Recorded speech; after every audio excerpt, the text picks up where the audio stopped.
Welcome into the Commanders Report live show. I'm your host, Jack Sperry. Welcome back. It's been 2 weeks since we have been live on this channel, but we got a bunch of great Commanders content to cover here on a beautiful Wednesday afternoon. Today on the show, first up, we're going to be talking about the latest news and rumors surrounding the Washington Commanders, which we got an update on the Trey Hendrickson situation. And then we also got new uniforms today. A new alternate uniform and helmet was released by the Washington Commanders today. We're going to talk about that and my thoughts on those two topics. Then we'll get into some other Commanders news and rumors in our second segment today, talking about some trade ideas, some other things that are pretty interesting to me. And then we'll finish up today's show with your questions on the burgundy and gold with the Commanders Report live mailbag that we do every single week on this channel. So make sure you guys get those questions in by super chatting or by using hashtag Commanders down there in the live comment section. Right now we got 66 people watching live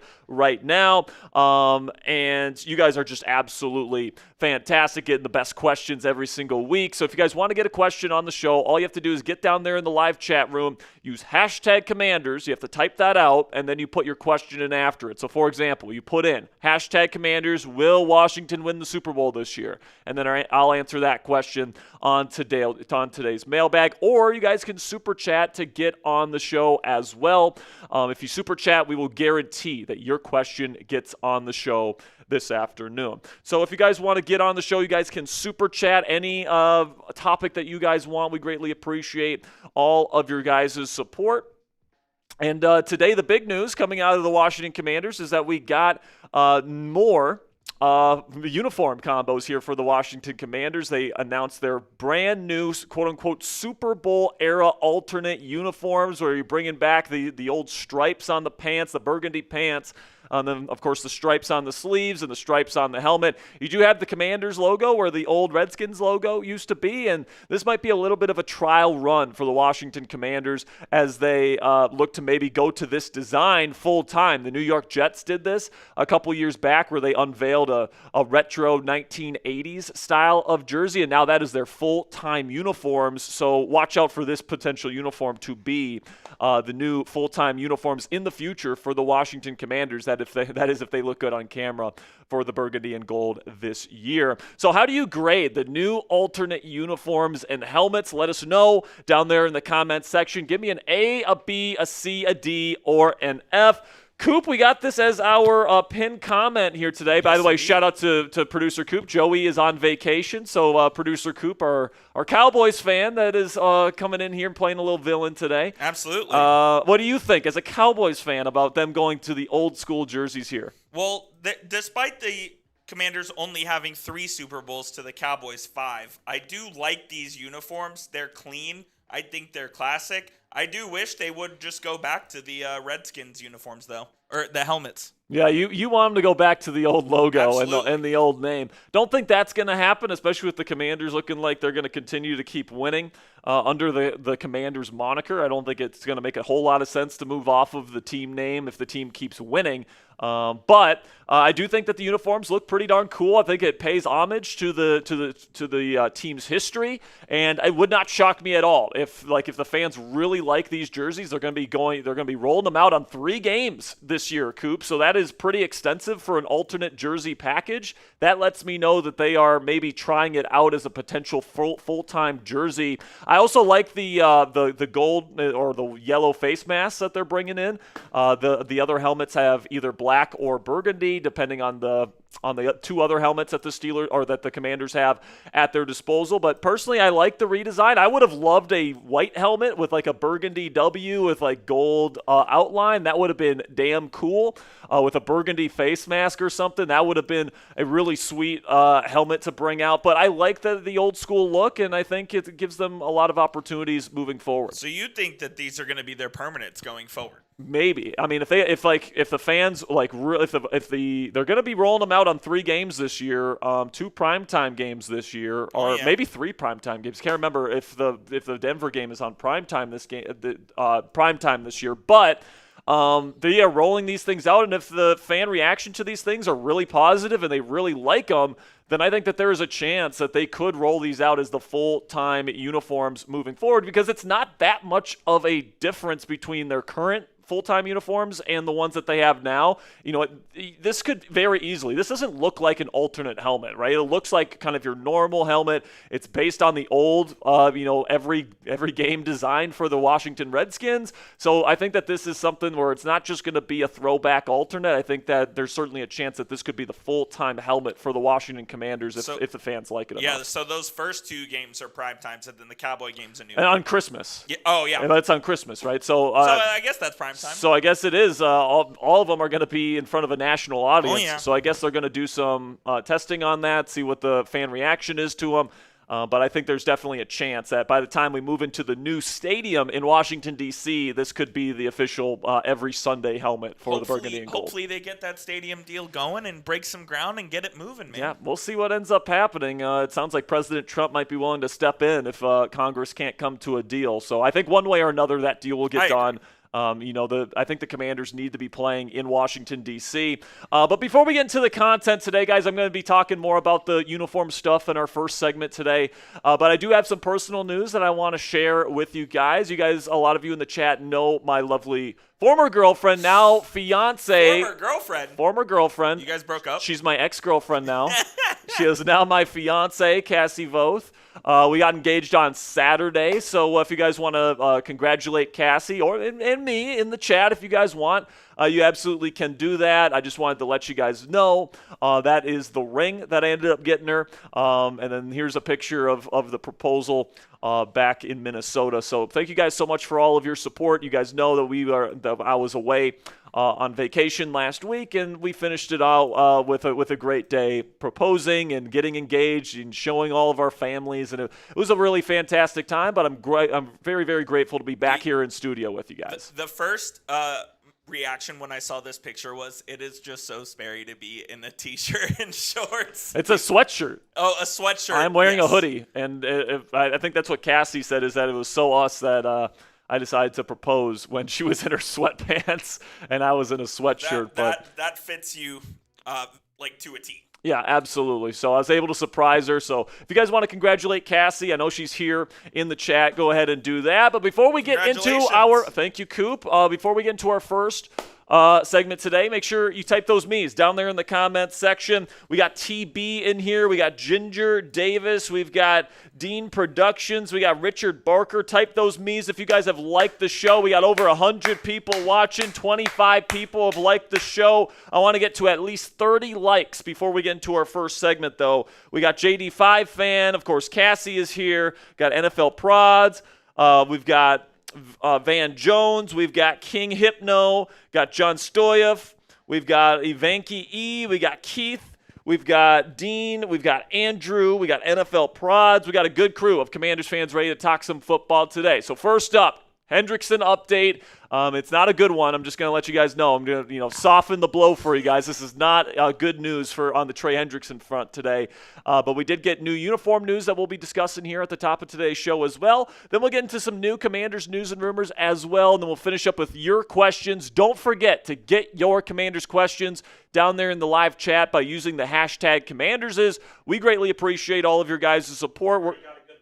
We already got a good amount of questions. Great. All right, so keep getting those questions in if you have something that you want me to answer on today's show. But without further ado, let's get into our first segment of the day, the latest news and rumors surrounding the Washington Commanders.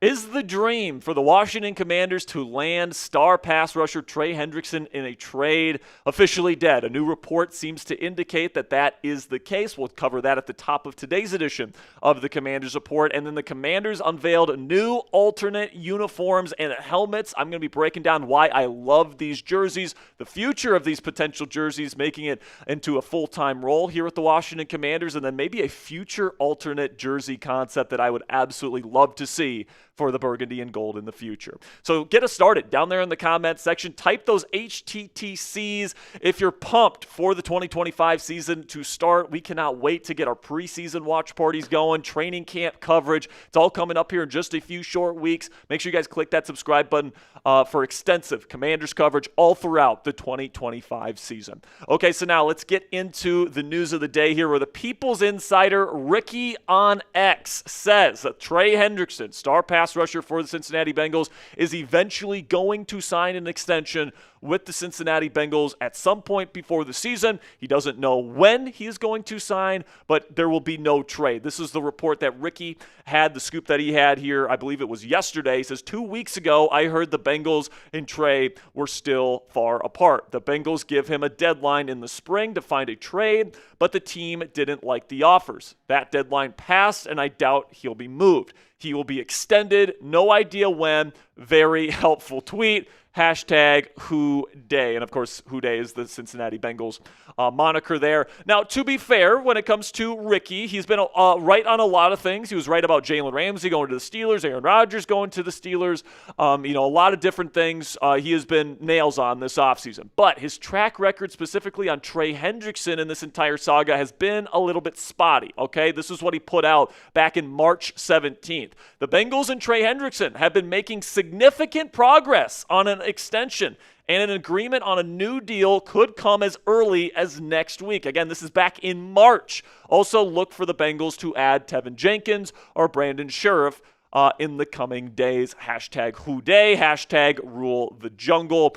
So with that said, I don't love Washington's chances of getting Trey Hendrickson. I do tend to believe Ricky's scoops here. I believe that he is connected with the Athletes First agency, and that is something that, he has been pretty darn on the money with this entire offseason. Now, like I said, he was spotty with that thing that he put out on Hendrickson earlier this offseason, but I just don't think that the Cincinnati Bengals at this point in time want to trade Trey Hendrickson because they know how important he is for their defense. If they get rid of him for just a draft pick for next year's NFL draft, that defense gets a lot worse, and that defense is already expected to not be very good. Now, the question that you guys should have on your mind, and that I have on my mind surrounding the situation here for the Washington Commanders, is do they wait out the Bengals situation with Hendrickson and kind of just play that out until it's officially official that he's staying in Cincinnati? Or do they just, give up on Trey Hendrickson at this point in time and sign an edge rusher in free agency right now? Because there are some pretty darn good edge rushers that are still available in NFL free agency. Von Miller is somebody that still had a pretty darn good Pro Football Focus grade last year at an 85.5. If you're looking for a true designated pass rusher, he can certainly be that for this defense. Zadarius Smith also had a pretty decent season last year for the Detroit Lions. Jadeveon Clowney has had some nice production over the last several years.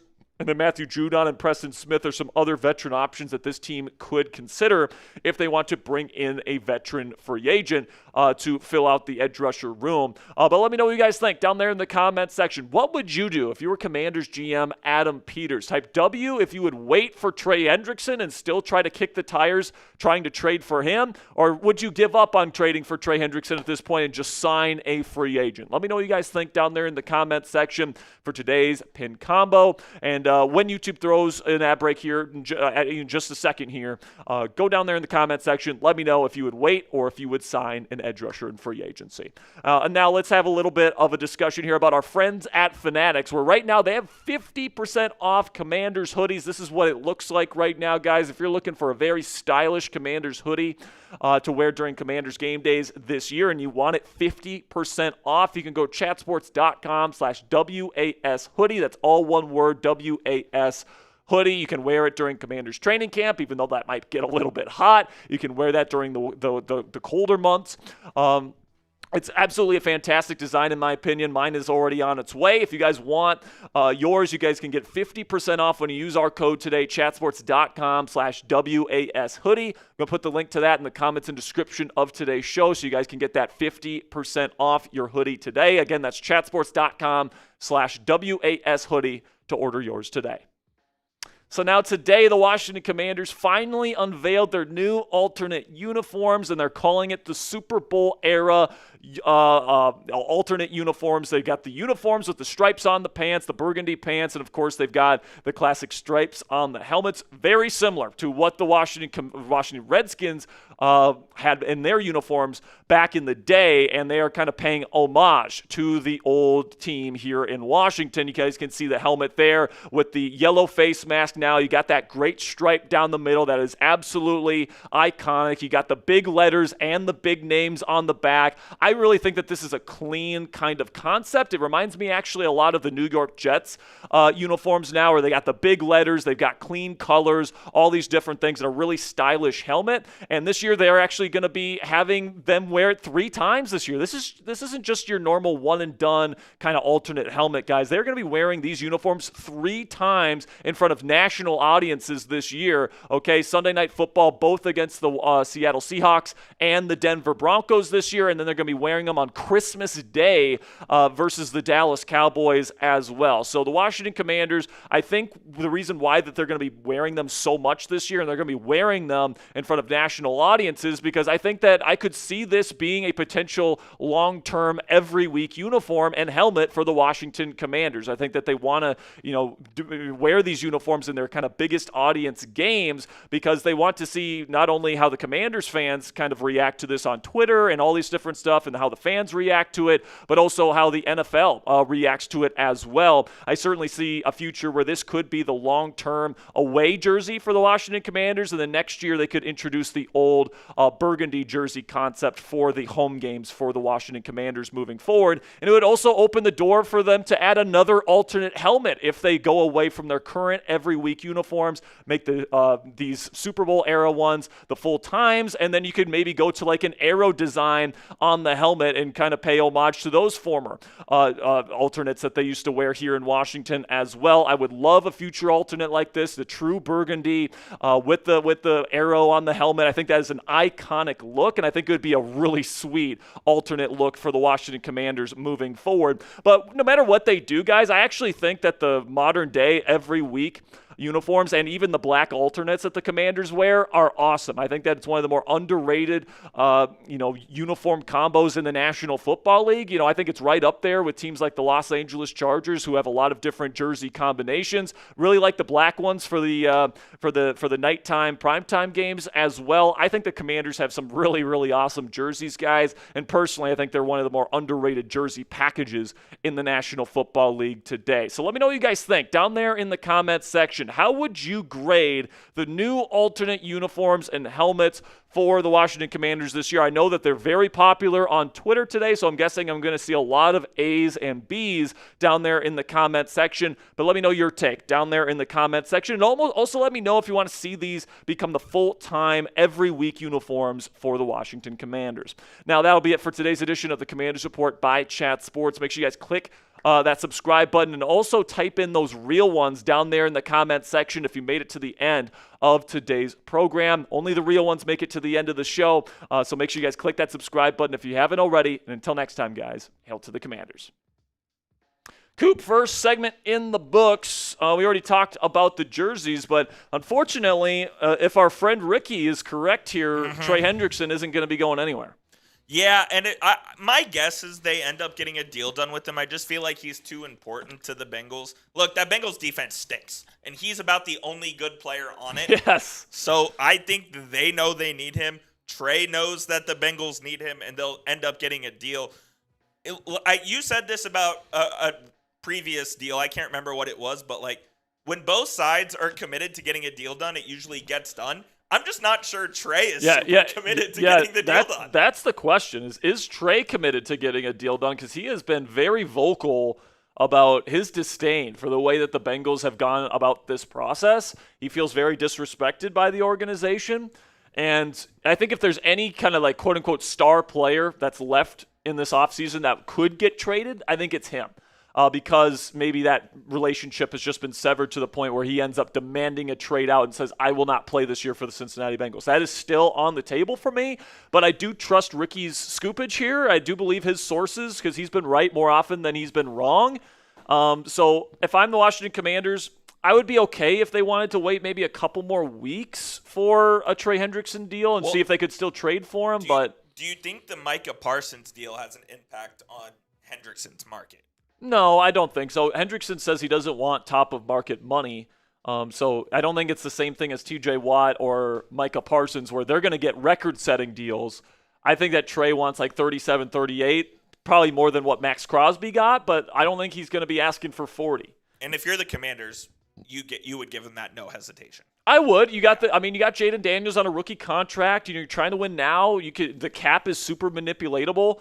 If I'm the Commanders, I'm absolutely paying Trey Hendrickson whatever I really need to in order to bring him here to Washington. But unfortunately, like you said, the Bengals know that if they get rid of Trey Hendrickson, their defense goes from bad to probably worst in the National Football League if they don't have him. And then what does the Commanders' current edge situation really look like at the moment?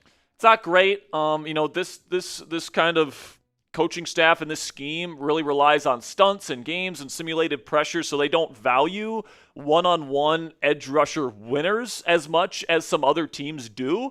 But you got some good pieces in there. Dorrance Armstrong, Cleveland Ferrell. You bring in Dietrich Wise this year. Jacob Martin is more of a designated pass rush guy, but none of those guys really move the needle as a true number one. And it would be nice to just be able to rush for and trust your number one edge rusher to win against whoever he's going up against, right? That would be a good thing for the Commanders to have. And without that, you're going to once again be relying on the blitzing of Bobby Wagner, Frankie Louvu, doing some stunts in games with guys like Javon Kinlaw, who's really athletic. You're going to have to get creative with the ways you get to opposing quarterbacks. Now, Dan Quinn, Joe Witt Jr. are really good at that. That's why this pass rush overperformed last year with, again, not great edge rusher talent.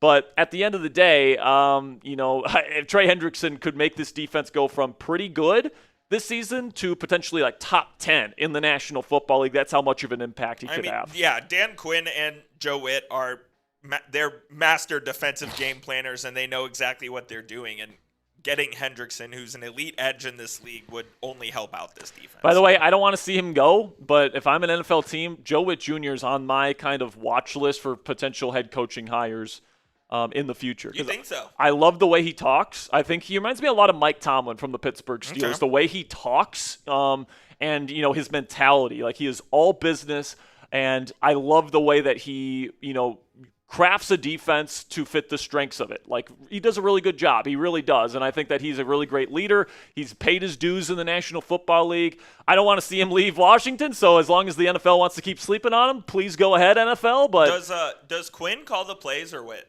Witt. Okay. Yeah. Interesting. I didn't know that. Because Quinn called defensive plays quite a bit when he was in Atlanta, and he kind of realized that being a head coach is more about being a CEO and managing the game, and it's a lot to have to manage the game and call plays. But he's obviously heavily involved in the defensive game plan.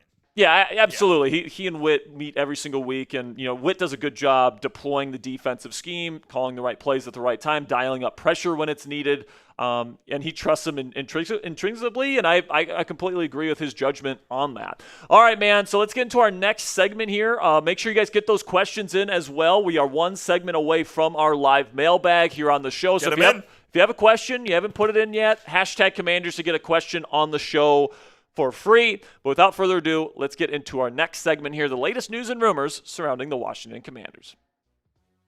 Welcome into the Commanders Report. I'm your host, Jack Sperry. Today we have a lot to talk about on today's program surrounding the Washington Commanders. First up on the show today, we're going to be talking about some trade candidates that a new article lists for the Washington Commanders this year, and why I completely disagree with these two trade candidates that this article lays out. Then we'll get into Brock Purdy, the San Francisco 49ers quarterback, who says that he predicts a bounce-back season for Deebo Samuel with the Washington Commanders. Then we get an NFL clown in the NFL media who predicts a 7-10 record for the Washington Commanders. I'm going to tell you why he's an idiot later in today's show, so make sure you guys stick around. Make sure you guys click that thumbs up icon if you haven't already. Get us started on today's program by boosting the algorithm a little bit. I know I'm just a selfish YouTuber here that just wants another guy that wants you to click that thumbs up icon, but it really does help out the channel, guys. If you enjoy our content, you want to help us out and help put this video in front of more Commanders fans like yourselves, click that thumbs up icon to kick off today's show. So Clutch Points' Douglas Douglas Fritz, all right, Dougie, says that the Commanders should consider trading Luke McCaffrey and Ben Sinnott, 2 second-year players on offense, if it means they can get an edge rusher in a trade. This is what Douglas had to say in his article. McCaffrey started only 4 games as a rookie, caught only 18 passes, and totaled 168 yards with no touchdowns.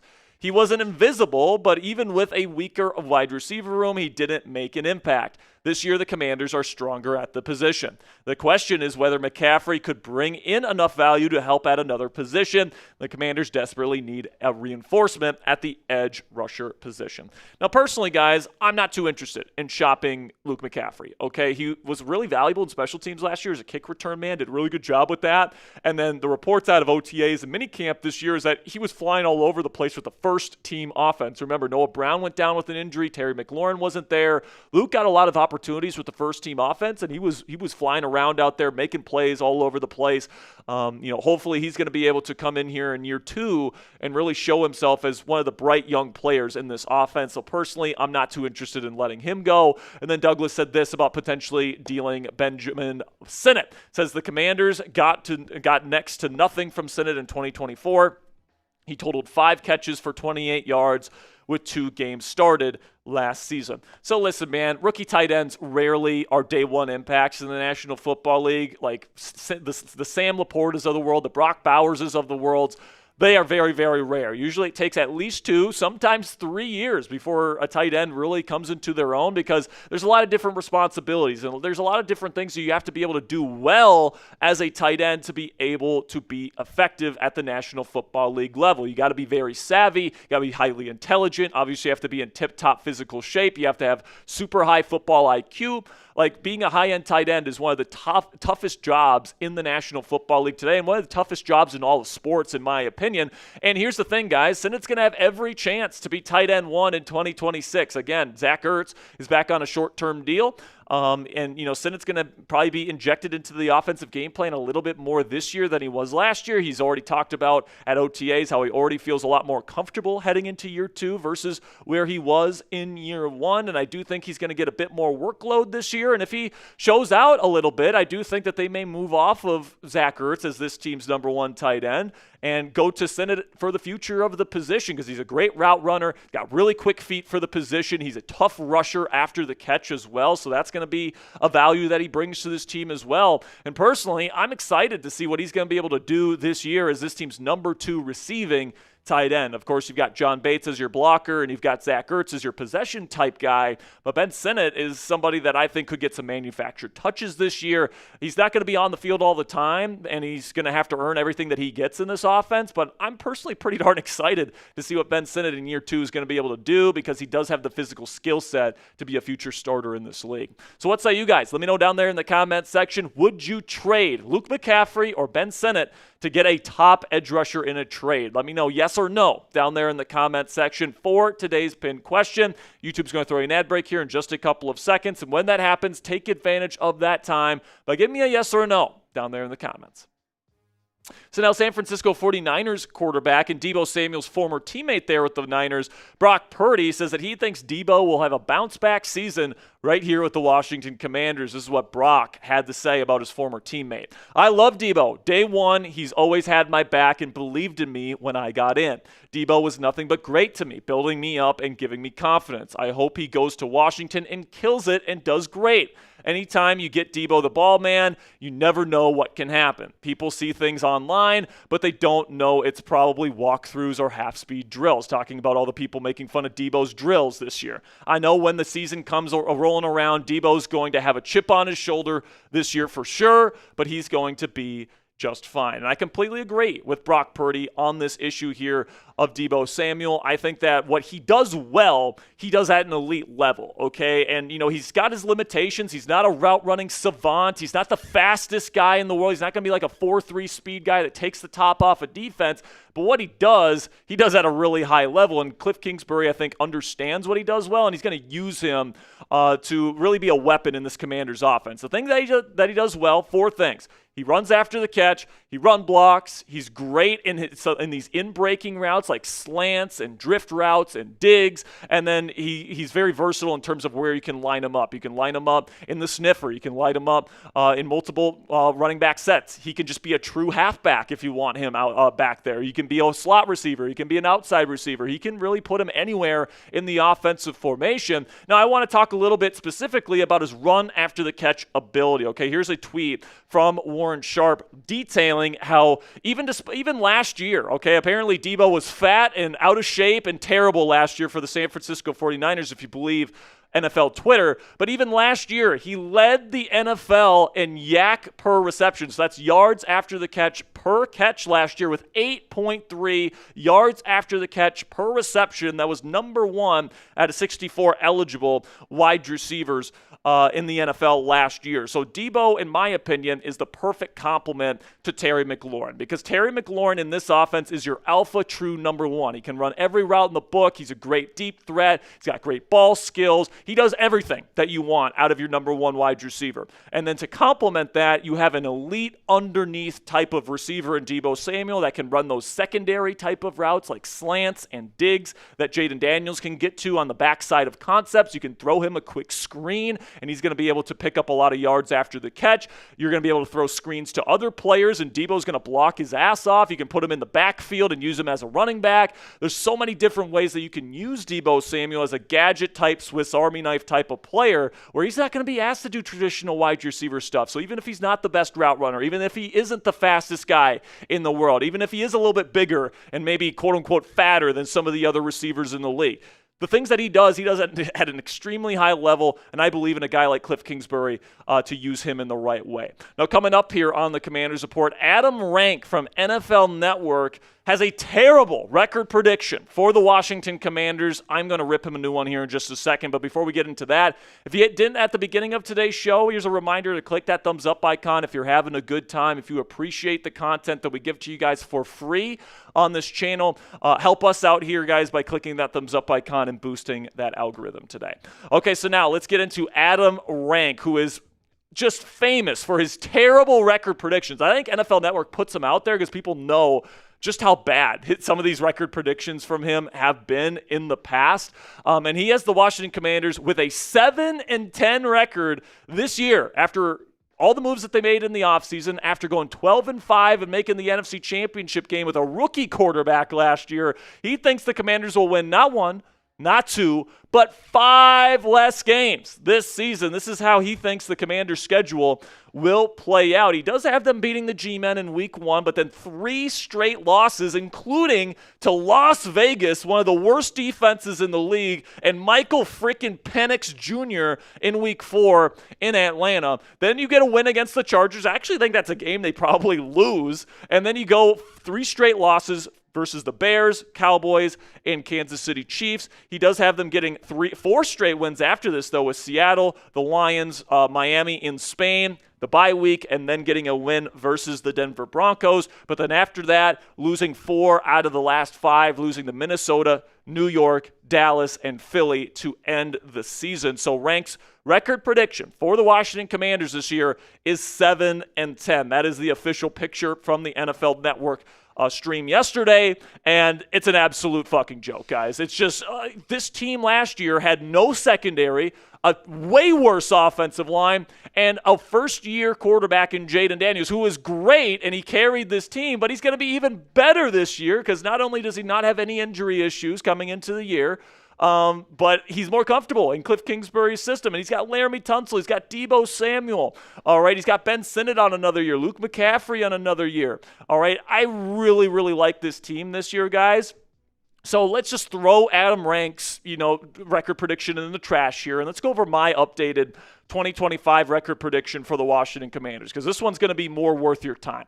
Okay, let's start with these first 10 games, okay? I think they're going to start really hot. 4 straight wins. I do think that Packer game on the road, a primetime game, is going to be a toss-up game, but I feel really good about their chances of winning week 1, week 3, and week 4. I have them losing to the Chargers in week 5, a physical football team on the road. I actually have them losing 4 straight in kind of their cold stretch of the season. Chicago's going to be a tough team this year, in my opinion. Dallas. I think they'll split with those guys this year. Kansas City on the road will be tough. But then after that 4-game losing streak that I'm predicting here, guys, I think it's going to be pretty much smooth sailing the rest of the way. I think they win versus Seattle. I think they match up very well against Detroit. We saw that in the playoffs last year. I think they beat Miami in Spain. I also think they beat Bo Nix and the Denver Broncos in Week 13. The Minnesota Vikings on the road in Week 14. I don't think J.J. McCarthy will be all that great this year. By the time we get to Week 15, I'm expecting to see Jackson Dart, and I don't think he's very good. So I think the Commanders will get the sweep versus the Giants this year. I have them splitting versus Philadelphia, but it's kind of weird. I have them losing at home, but winning on the road in Week 18, and then, of course, beating the Dallas Cowboys on Christmas in Week 17. So at the end of it all here, guys, I have a 12-5 record prediction for the Washington Commanders, which is the same record that they had last year, and I think that is more than fair, okay? Like, some people might say, Jack, they were 12-5 last year with a worse team. Shouldn't they win more games? But sometimes, the NFL just works this way, right? The Commanders won a couple games last year that they probably shouldn't have, right? Pulling Jaden Daniels after losing to the Cowboys in the season finale, Marcus Mariota magically wins the game at the end. How about the Hail Mary game against Chicago, right? The Commanders might have been 12-5, but they weren't a true 12-5 team last year, in my opinion. This year, I think they earn every bit of that 12-5 record, and I think they put them right in the mix to win the Super Bowl this year, this time as NFC East Division champions. So predict it for me down there in the comment section. How many wins will the Commanders have this year? Will they have 12, 11, 10? Will they get up to 13, 14, or 15? Let me know what you guys think down there in the comment section. I currently have this team winning 12, but let me know what you guys think down there in the comments. That'll be it for today's edition of the Commanders Report by Chat Sports. Click that subscribe button if you haven't already. And until next time, guys, go raise some hail. All right. Coming up next, we got our mailbag, so if you haven't got your questions in, get them in. I'm guessing we have enough. Yeah, we've got a good amount.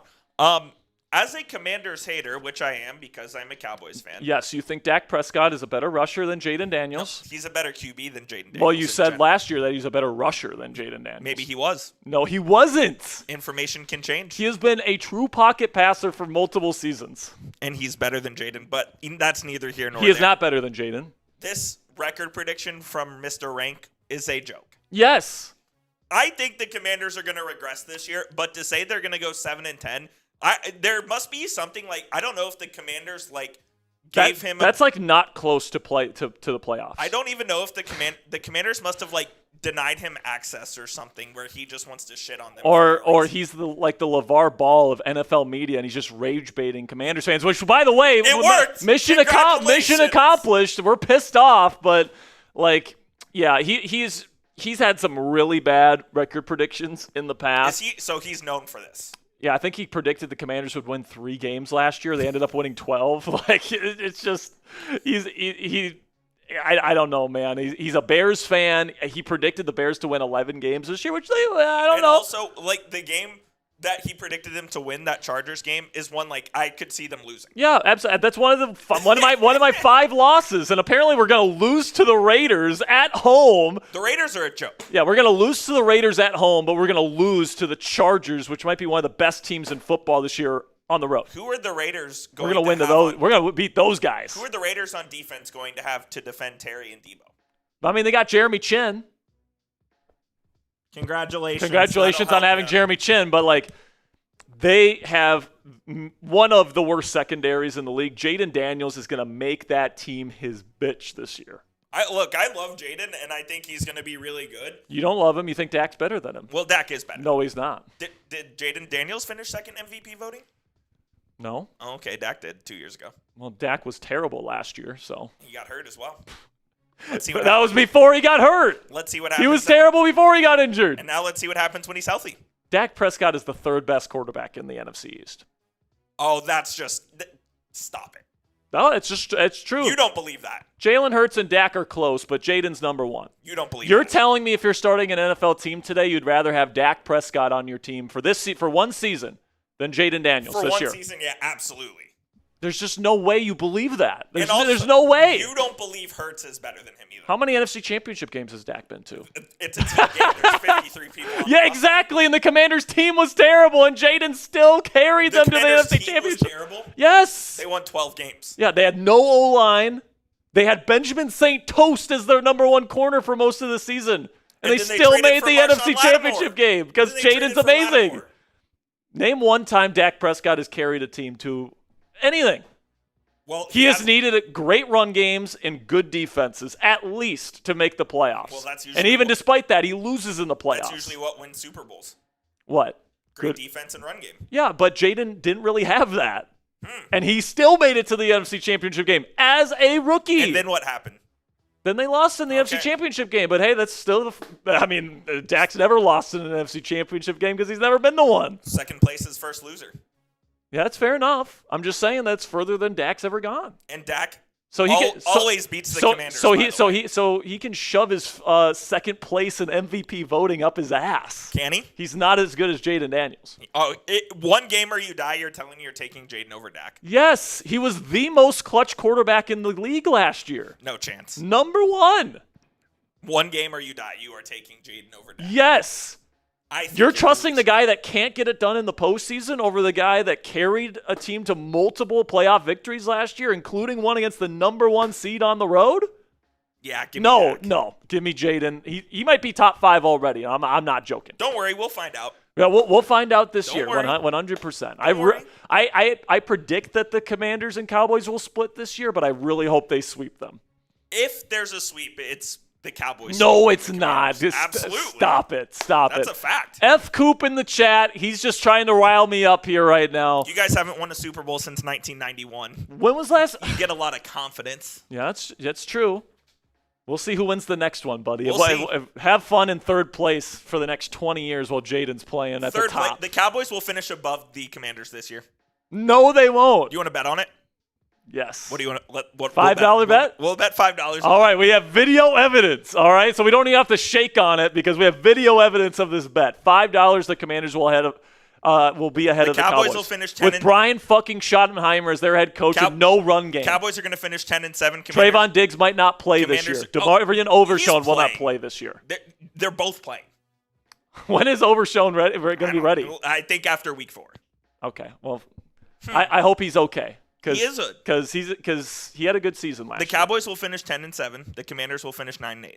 9-8. Yep. I mean, it's not Adam Rank bad, but it's still bad.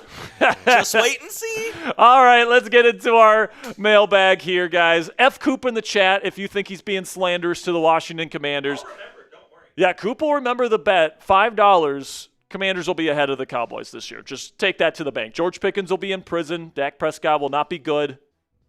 Take it to the bank. The Commanders will be better. All right, let's get into our mailbag here today. Make sure you guys get those questions in. Even while I'm in the middle of the mailbag, if you have a question that pops up, you can still put your hashtag Commanders in there. We'll try to get to it by the end of the show here. So without further ado, let's get into it right now. Welcome into the Commanders Report Mailbag. I'm your host, Jack Sperry. Today I'm answering your questions on the Washington Commanders as we are getting closer and closer and closer to the start of the Commanders training camp in just a few short weeks. But before we get into the questions today, click that subscribe button if you haven't already to join the most interactive community of Commanders fans anywhere on YouTube. We are now the largest individually run Commanders news program anywhere on the YouTube platform. That is for a reason. And that reason is because we give you guys free, informative Commanders content on this channel every single day. So if you want daily updates on the Commanders all throughout this monumental 2025 season, make sure you click that subscribe button right now. Got one from my man Jonathan Taylor. Good to see you, buddy. He says, biggest draft steal and biggest draft bust so far. I know it's too early. Is he talking specifically about the Commanders? I'm just going to answer this question based on the Commanders. So this year, I would say the biggest steal has a chance to be Jalen Lane, the wide receiver out of Virginia Tech. He might be one of the best punt returners in the league in short order here. Super fast. I think that he's going to be a decent slot weapon for them as well. Really like that pick. Jalen Lane, I think, could be an absolute steal. Also, Ja'Cory Krosky-Merritt for the Commanders, I think, could be a real steal He got drafted on late day 3 as a running back out of Arizona, had some eligibility issues, but he's super explosive. His jump cut was electric at OTAs and minicamp this year. And then biggest draft bust, I mean, I don't really want to say any of these guys are going to be busts. I believe in Josh Connerly Jr. I believe in Trey Amos. Maybe if Amos's back issues start popping up, there were some reports of that earlier this offseason, maybe that could end up being a pick that they end up regretting. But hopefully that's not the case. Kane Medrano, I think, has a chance to probably be cut next year if he doesn't develop. But that's probably my answer to this question right now, Jonathan. JD5 fan says, how long do you think it will take for Jaden Daniels to win MVP? He might win it this year. All right, some of the numbers that he was putting up last year, specifically in the red zone and in the clutch, were just unreal for a rookie. All right, and then what he did in the playoffs obviously speaks for itself. In the total aggregate numbers, he was, anywhere between, low top 10 to kind of 15th, 14th in a lot of categories. But he just beats you in so many different ways, man. He's got great arm talent, really good pocket presence. He reads defenses pre and post snap very well. Fantastic scrambler, already one of the best scramblers in the National Football League. He just does it all, man. So I think he could win it as early as this year. And I think by the end of the season, we're talking about Jaden Daniels in the same conversation as we're talking about guys like Patrick Mahomes, Josh Allen, Joe Burrow, and those guys. I think that he will be a truly elite quarterback by the end of the year, and I think pretty much everybody's going to see it that way by the end of this season. So let me know what you guys think down there in the comments section. What is the percent chance that Jaden Daniels wins league MVP in year 2 of his Commanders career? Put it on a scale of 0, meaning no chance he wins it this year, to 100, meaning it's already in the bag before the season even begins. This will be the pinned comment on today's show. YouTube's going to throw an ad break here in just a couple of seconds. When that happens, take advantage of that time. But let me know the percent chance Jaden Daniels wins the league MVP in 2025. Got one from Keith. It says, will Jordan McGee be a real out player this year? I think it will happen. The Jeremy Chin replacement. I think that's the plan. I think right now the plan is for Jordan McGee to play that quote-unquote bandit linebacker safety kind of in-between type of role. Jeremy Chin is kind of a bigger, strong safety, played that role for this team last year. J-Ron Curse played this role for years in the Cowboys defense, where he's kind of that bigger safety linebacker type. And Jordan McGee, even though he's not a safety, he's not an oversized safety, he is a undersized linebacker. So really his size profile to Jeremy Chin's very similar. And like Jeremy, McGee is super athletic, all right? And he's known for his pass coverage, and that's what he was known for coming out of Temple. So one of the reasons why I think the team was relatively comfortable letting Jeremy walk in free agency, ended up going to the Raiders this year, is because they believe in Jordan McGee and his coverage ability as an undersized kind of bandit linebacker safety type. And I'm excited to see what he's going to be able to do this year. The team, I think, has very, very high expectations for him. Then we got one from Ginger Davis, is what's going on with Terry. Nothing really new, Ginger. I am recording this on Wednesday, and it'll probably go out on Sunday, just so you guys know if you're watching this in the video format on Sunday. So maybe he's already signed to an extension. Who knows? But at the time of me recording this video, there's just no new information. And honestly, I don't think we're going to get new information until we get close to training camp. We'll see if Terry ends up holding out of training camp. That's been reported that he is considering holding out of training camp, and that would be no bueno, in my opinion. You want Terry and everybody on the practice field so that this team can get ready to try and win a Super Bowl this year. We saw kind of a big holdout situation in Dallas last offseason and last preseason with CeeDee Lamb, and that did not work out for the Cowboys. CeeDee had a really slow start. So I'm hoping Terry and the Commanders come to a deal as soon as possible, and hopefully before training camp, so that he can practice right away with this football team. Now, go ahead and check out our friends at Fanatics if you haven't already, guys. You guys can get 50% off this Commanders hoodie right here with all the patches on the sleeve. You got the Commanders logo there. I think it's an absolutely fantastic burgundy color as well. So if you want to wear it during Commanders training camp this year, even though that might be getting a little toasty, but you could also wear it just lounging around the house, especially on Commanders game days this year. You can go chatsports.com/WAS hoodie. That link is in the comments and description of today's show. And you guys have to use that link to get that 50% off coupon. So make sure you guys go chatsports.com/WAS to pick up a Washington Commanders hoodie today for 50% off. Got one from Addie. Hope I'm saying that right. Addie Smith says it's amazing how many people in the media dislike the Commanders. Adam Rank is a you-know-what. Yeah, man. Like, I think he's the LeVar Ball of NFL record predictions. I think he purposefully puts stuff out there so that it'll get kind of a lot of engagement on Twitter, and, he doesn't really care if it's negative attention. You guys know the old adage, all attention's good attention, right? Especially for somebody in the media that's trying to raise his profile. He's been doing this the last several years, and hey, the NFL Network will continue to let him do it because he's generating a lot of engagement for the company and for himself as a personal media personality as well. So I think that, maybe he doesn't truly believe the Commanders will go 7-10. I don't know how you can think that, given that this team is better this year than it was last year. 5 wins less compared to what they did in 2024 with a worse team. I think it's just a crazy take to have. But my record prediction right now is 12-5. That's what I can tell you guys right now. I know that might sound not fantastic because they won 12 games last year and they're better this year. So logic would dictate, they should win 13 or 14, right? But, the Commanders definitely won a couple games that maybe they shouldn't last year. The Hail Mary game, the Mariota game at the end of the year, that was kind of a crazy one as well. I think this team is more of like a 10-win football team last year, whereas I think this year they will earn every bit of those 12 wins that I think that they will get.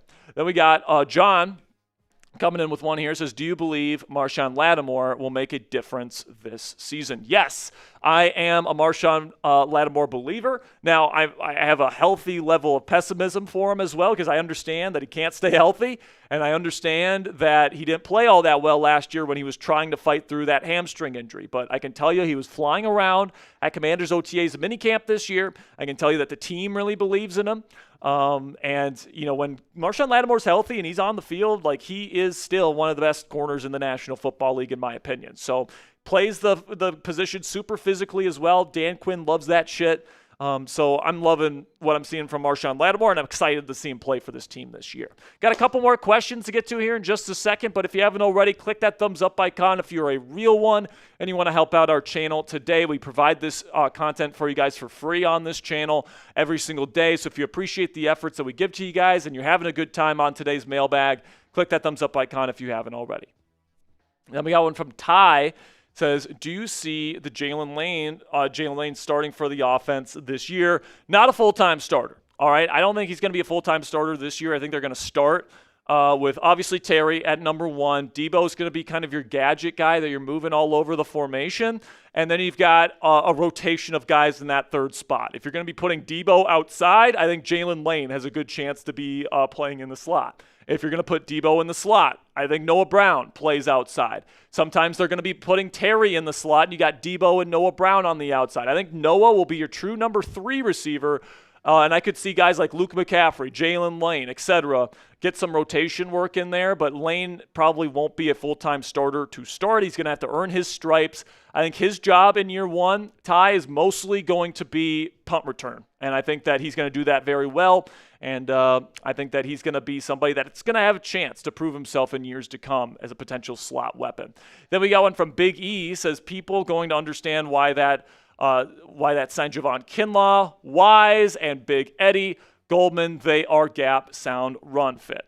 So, I think that a big thing for the Commanders this year, especially after the way they got shellacked by Saquon Barkley and the Eagles' run game in the NFC Championship game last year, not to mention the other games they played against Saquon, is that they weren't strong enough up front. And the Commanders want to play a lot of nickel, and they didn't have the big bodies up front that they needed to be able to hold up against the hulking Philadelphia Eagles run blockers. And this year you're bringing in Javon Kinlaw, who's even going to play a little bit of edge for you apparently. Dietrich Wise is a great run defender. Eddie Goldman, he's getting older. He's regressing a bit. We'll see how he ends up playing for this team. He is a true nose tackle. But they brought in a lot of people here. Cleveland Farrell's a good run defender. Dorrance Armstrong's still pretty good in that regard as well. Like, they've really made it a priority to stop the run this year. And they're going to try and generate pressure on quarterbacks with a bunch of stunts and games and Frankie Louvu stuff and all the stuff that we're used to seeing from this Commanders defense. But this year they really honed in on putting a lot of beef on this defensive line so that they could hold up and be very gap sound against the run specifically going up against the Philadelphia Eagles. So shout out your guy down there in the comments section. What was your favorite signing that the Commanders made this offseason? Signing or trade? Did you like the Laramie Tunsil deal the best? Did you like adding Josh Connerly Jr.? Did you like the Deebo Samuel trade? What was your favorite? Let me know down there in the comments section. And that'll be it for today's edition of the Commanders Report by Chat Sports. Thank you guys for sticking around for the entire mailbag today. We'll have another one next week. And if you want to get a question on next week's Commanders Report mailbag, we go live every single Wednesday starting at 5 p.m. Eastern. So join us for our live shows and get your questions on the show. John Masood, my man, $10 says congrats to Jack and Cassie. Congratulations. Appreciate you, John. I will drink my vodka disguised as water. AKA H2O. But yeah, it's going to be a lot of fun, Coop. We're going to get married probably around May next year, I'd say, sometime shortly after next year's NFL draft. So appreciate all of your guys' support, all the people that reached out to me on Twitter and Instagram, all that stuff. Greatly appreciate it. Just one question before we get on out of here. I saw some Trey Amos talk in the chat. Where do you think he fits into this defense this year? So it'll be a competition for the Week 1 CB2 job between him and Jonathan Jones. Both guys look good in camp, so I don't think, whoever wins that job is going to earn it. That's what I'm going to say. I think that whoever wins that job is going to be a pretty decent player. So Lattimore will be the one. Lattimore will be the one. Sanders will be put back in the slot, and they're going to want to base out of nickel. So Sanders will be a full-time starter as a nickel. But if they're running a 2CB formation, would Sanders still go outside? But they'll never play that unless it's goal line. Okay. Like that, and if that's the case, then Sanders will come off because he's smaller. Gotcha. So they'll put an extra defensive lineman out there in their goal line sets, but they pretty much there's some teams in the league that just base out of nickel now, and they never really play a 5-man front or even a 4-3 front. Because the modern day NFL, it's all 11 personnel. It's all 3 and 4 receiver sets, right? It's all speed. So you got rushing quarterback threats now. So you got to have speed on the field. That's just the modern day National Football League. And some teams still go tight end heavy, like the Pittsburgh Steelers are going to be this year. But, here's the thing, Coop. How are you going to defend the Washington Commanders offense this year? A lot of different ways they can skin a cat, man. You can put Deebo in the backfield or in the slot or wherever you want him on. Put him out on orbit motions, exactly. Jet sweeps, use him on screens. You have Daniels, who's a running threat. You got to deal with Terry, who's like a top 10 receiver in the game. Hopefully. Zach Ertz had a great season last year, still a really savvy tight end. They could go 12 personnel too if they want to put Ben Sinnott on the field. If they want to. Probably won't do Sinnott's that got some Jonnu Smith to him. Some yak. He's got some yak ability to him. I'm excited to see what he's going to do. And then defense-wise, they still need – in my opinion, I would love for them to still add an edge rusher, a designated guy. But I think even if they don't make any more moves, the secondary is so much more improved. I think Jordan McGee is going to have a good season. I don't know if they'll be a top 10 unit. I think that they'll be probably pretty close to at least league average, maybe slightly above league average. I think all they need to be, honestly, is – top half. If they're top 16 defense, and the Commanders are going to be good. And this offense is going to score. That's what I mean. 28, 29 points a game again, and maybe more than that if it's really good. And Jaden's the MVP of the league. If the offense is playing that well, we saw it last year, they won 12 games, and the defense was getting cooked at times. So I'm really excited for this next year, guys. Thank you so much for the well wishes to me and Cassie for the engagement. We will get to you guys later in the week with more Commanders content. We'll also have another live show next week, Wednesday. So set your calendars. It's going to be a lot of fun. Preseason games in just a few short weeks now, guys. Click that subscribe button because you're not going to want to miss any of our Commanders content for free over the rest of the offseason.